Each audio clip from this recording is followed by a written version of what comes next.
Bien qu'elle n'ait que 13 ans, elle pense déjà que les sentiments sont pour les perdants et elle aime la mort. Wednesday ne porte que du noir, ce qui rend son comportement étrange encore plus sombre qu'il ne le devrait. Le premier jour d'école, tout le monde le regarde avec un regard bizarre et elle voit son frère Pugsley qui est victime d'intimidation par des garçons et ils lui ont mis une pomme dans la bouche. Elle sort la pomme et tout d'un coup, elle a une vision.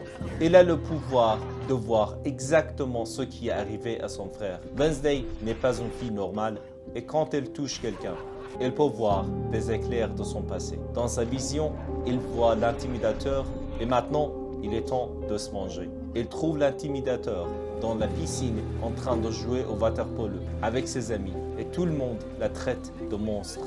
Elle a 2 sacs à plastique dans les mains, remplis de piranhas et elle les lâche dans la piscine.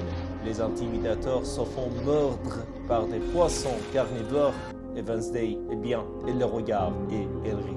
Le lendemain, elle est expulsée de l'école et les parents de Wednesday l'amènent dans une école spéciale pour enfants spéciaux, la Nevermore Academy, l'endroit où ses parents se sont rencontrés et sont tombés amoureux.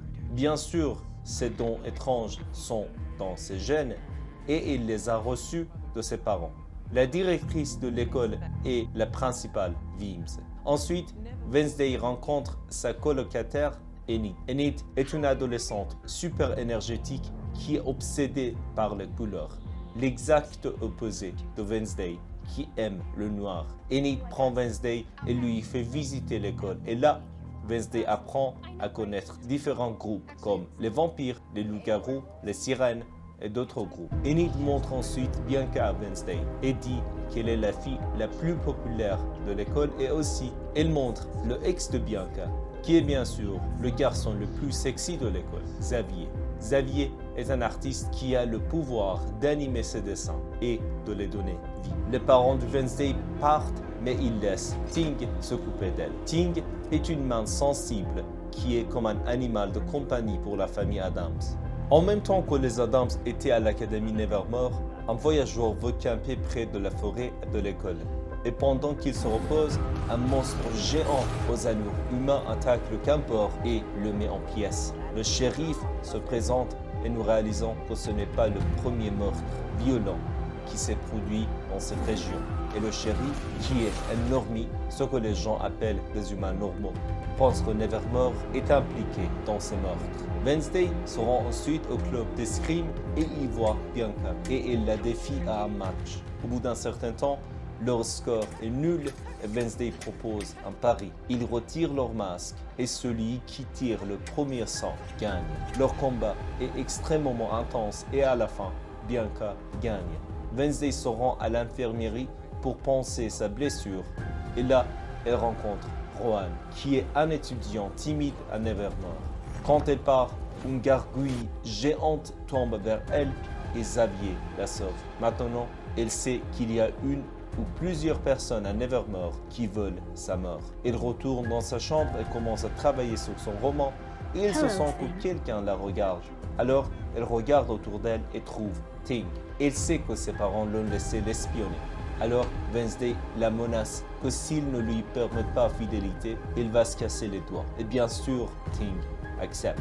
Dans l'après-midi, Wednesday se rend sa première séance de thérapie avec Dr. Kimbot. Mais avant le début de la séance, il demande si il peut utiliser la salle de bain et il sort par la fenêtre. Sur son chemin, il croise un chauffeur de camionnette et elle a à nouveau une vision. L'homme va mourir dans quelques heures. Il ne dit rien et entre dans un café et rencontre Tyler qui y travaille.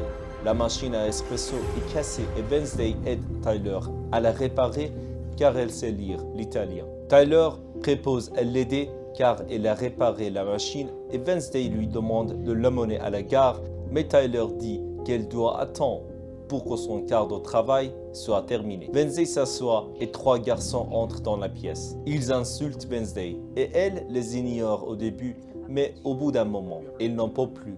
Ils se lèvent et leur butent le cou. Le principal Vimes entre au café et l'amène Wednesday avec elle.